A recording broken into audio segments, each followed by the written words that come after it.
ধাপে ধাপে বোঝার চেষ্টা করব এই মিম কালচারের আড়ালে আসলে কি চলছে। আজকের এই বিশ্লেষণে আমরা পুরো বিষয়টাকে 5টা সহজ ধাপে ভাগ করে নেব। প্রথমে দেখব এটা নিছক মজা নাকি সত্যিই কোনো আন্দোলন। এরপর এর উত্থানের পেছনের কারণগুলো খুঁজব, অর্থাৎ হতাশা আর ব্যঙ্গের ভূমিকা। তারপর প্রথাগত রাজনীতির সাথে এই মিম কালচারের একটা তুলনা টানব। 4 নম্বরে আলোচনা করব সরকার আর বিরোধী উভয় পক্ষের ওপর এর কী প্রভাব পড়ছে, আর সব শেষে কথা বলবো ডিজিটাল রাজনীতির ভবিষ্যৎ নিয়ে। তো প্রথম পর্ব, নিছক মজা নাকি আন্দোলন? চলুন সিজেপি এর আসল রূপটা একটু খতিয়ে দেখি।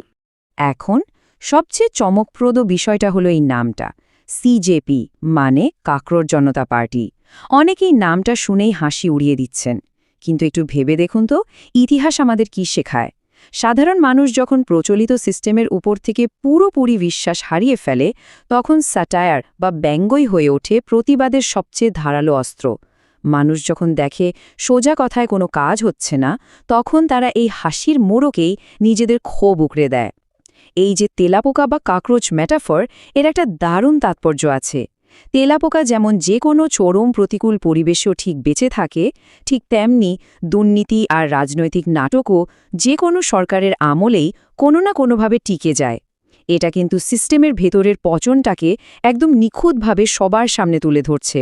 মানে এটা শুধু একটা জোক নয়, বরং পুরো সিস্টেমের বিরুদ্ধে একটা সুপরিকল্পিত ডিজিটাল ব্যঙ্গ। এবার আসা যাক দ্বিতীয় পর্বে, এর উত্থানের কারণ। এই হতাশা আর ব্যঙ্গের শুরুটা হলো কোথা থেকে? দেখুন, যে কোনো আন্দোলনের পেছনেই কিন্তু কিছু নির্দিষ্ট ইন্ধন বা কারণ থাকে। আমরা যদি কোনো রাজনৈতিক দলের পক্ষ না নিয়ে একেবারে নিরপেক্ষভাবে ইস্যুগুলোর দিকে তাকাই, তাহলে স্পষ্ট দেখা যাবে ভারতের যুব সমাজের একটা বড় অংশ আজ ভীষণভাবে হতাশ। বেকারত্ব, একের পর এক পরীক্ষায় দুর্নীতি বা স্ক্যাম, রাজনীতিবিদদের লাগামহীন দলবদল আর দিনরাত চলা রাজনৈতিক নাটক, এই সব কিছু মিলিয়ে সাধারণ মানুষের পিঠ একদম দেয়ালে ঠেকে গেছে। এখানকার তথ্যগুলো পরিষ্কার বুঝিয়ে দিচ্ছে যে এই মুভমেন্টের ভিত্তি কোনো কাল্পনিক ইস্যু নয়, বরং দৈনন্দিন জীবনের একেবারে চরম বাস্তব আর হতাশাজনক অভিজ্ঞতাগুলো থেকেই এই ডিজিটাল ক্ষোভের জন্ম। আর ঠিক এই পুঞ্জীভূত হতাশা থেকেই জন্ম নিয়েছে একটা খুব সাধারণ কিন্তু শক্তিশালী ধারণা: সব দল একই। যুব সমাজের মধ্যে এখন এই বিশ্বাসটাই সবচেয়ে বেশি কাজ করছে যে ক্ষমতায় যেই আসুক না কেন, কাজের কাজ আসলে কিছুই হয় না। এই যে একটা সর্বগ্রাসী নেতিবাচকতা বা সিনিসিজম, এখান থেকেই মূলত সিজেপির মতো প্ল্যাটফর্মগুলো তাদের রসদ সংগ্রহ করছে। খেয়াল করে দেখবেন, এরা কিন্তু কোনো একটা নির্দিষ্ট দলকে কাঠগড়ায় দাঁড় করাচ্ছে না, বরং এরা পুরো রাজনৈতিক কাঠামোটাকেই একটা বিশাল প্রশ্নবোধক চিহ্নের সামনে দাঁড় করিয়ে দিচ্ছে। চলুন তৃতীয় পর্বে যাই, মিম কালচার বনাম প্রথাগত রাজনীতি। প্রতিবাদের নতুন ভাষার সাথে পুরনো ভাষার একটা তুলনা হয়ে যাক। আর এটা খুব চমৎকারভাবে তুলে ধরছে কিভাবে প্রতিবাদের ভাষা রাজপথ থেকে সোজা আমাদের স্মার্টফোনের স্ক্রিনে চলে এসেছে। আগে কোনো রাজনৈতিক আন্দোলন করতে গেলে কি লাগত? পোস্টার, বড় বড় মিছিল, বিশাল জনসভা, অর্থাৎ মানুষের শারীরিক উপস্থিতিটা ছিল একেবারে বাধ্যবাধক। কিন্তু এখন সমীকরণটা পুরোপুরি পাল্টে গেছে।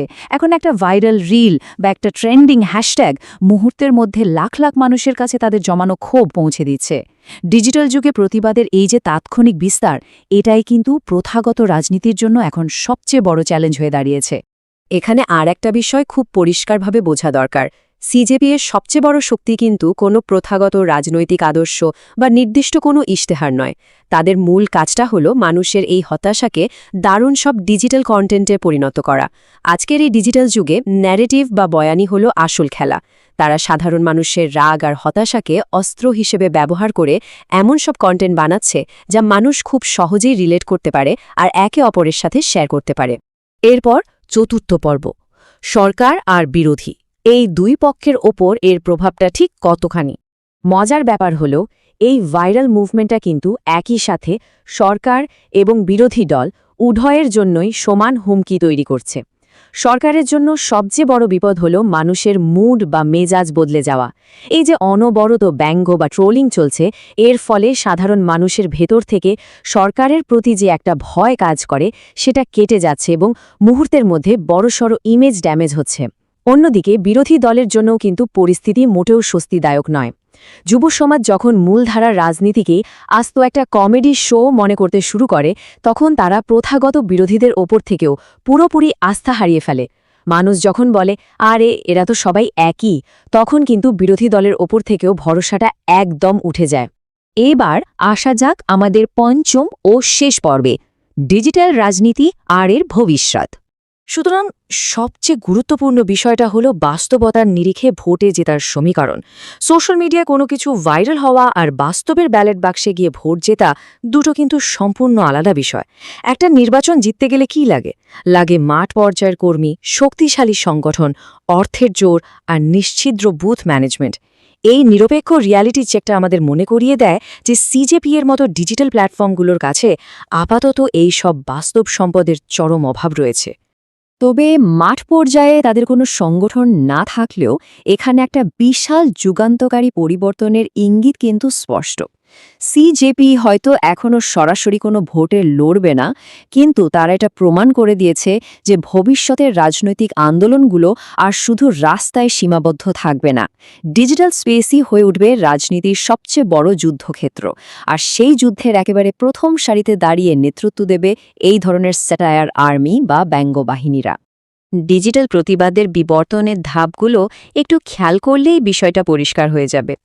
আজকে যেটা কেবলই একটা নিরীহ মিম বলে মনে হচ্ছে, কাল সেটাই একটা সংঘবদ্ধ ডিজিটাল আন্দোলনের রূপ নিতে পারে। আর পরশুদিন হয়তো সেটাই নির্ধারণ করে দেবে পুরো দেশের নতুন রাজনৈতিক ন্যারেটিভ। আপাত দৃষ্টিতে যেটাকে আমরা খুব ক্ষণস্থায়ী বা সামান্য জোকস বলে ভাবছি, সেটা আসলে কিভাবে এত বড়সড় আকার ধারণ করতে পারে, এটা তারই একটা চমৎকার উদাহরণ। আজকের এই পুরো আলোচনার মূল নির্যাস হিসেবে এই উক্তিটার দিকে একটু নজর দিন। অনেক বড় রাজনৈতিক বিস্ফোরণের শুরু হয়েছিল হাসি দিয়ে। একজন পর্যবেক্ষক হিসেবে আমাদের কখনোই সাধারণ মানুষের এই ব্যঙ্গবিদ্রুপ বা হাসিকে ছোট করে দেখা উচিত নয়, কারণ আমরা দেখেছি এই হাসির আড়ালেই লুকিয়ে থাকে চরম ক্ষোভ। মানুষ যখন হাসতে হাসতে প্রশ্ন করতে শেখে, তখন সেই জনমতকে নিয়ন্ত্রণ করা যে কোনো প্রতিষ্ঠিত শক্তির জন্যই সবচেয়ে কঠিন কাজ হয়ে দাঁড়ায়। আমাদের আজকের এই বিশ্লেষণ শেষ করার আগে আপনাদের জন্য একটা চিন্তার খোরাক রেখে যেতে চাই। সিজেপি কি সত্যিই কেবল একটা সাময়িক ভাইরাল ট্রোলিং, নাকি এটা ভারতের ভবিষ্যৎ রাজনীতির জন্য একটা স্পষ্ট সতর্কবার্তা বা ওয়ার্নিং সিগন্যাল? একটা গণতান্ত্রিক ব্যবস্থায় যখন প্রথাগত মাধ্যমগুলো মানুষের কথা শুনতে ব্যর্থ হয়, তখন এভাবেই হয়তো প্রতিবাদের নতুন রাস্তা তৈরি হয়। বিষয়টার ওপর নজর রাখা আমাদের